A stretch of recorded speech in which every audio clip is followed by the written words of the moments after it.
खबर आपको दें कि एनसीओसी इजलास में कुछ अहम फैसले हुए हैं, जिनमें 11 जून से 18 साल से ज्यादा उम्र के अफराद की वॉक इन वैक्सीनेशन होगी और हफ्तेवार 2 के बजाय एक छुट्टी की मंजूरी दे दी गई है।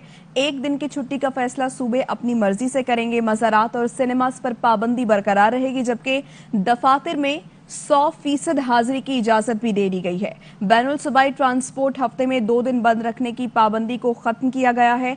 पब्लिक ट्रांसपोर्ट में 50 के बजाय अब 70% मुसाफिरों को बिठाने की इजाजत होगी।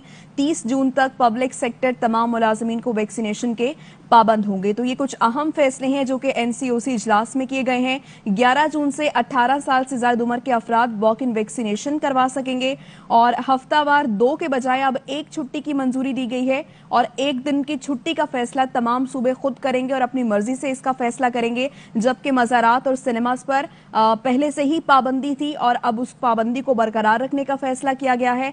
दफातर में पहले 50% हाजिरी यकीनी बनाने की इजाजत दी गई थी, उसको 100% कर दिया गया है, जबकि बैनुल सूबाई ट्रांसपोर्ट हफ्ते में 2 दिन बंद रखने की पाबंदी को खत्म कर दिया गया।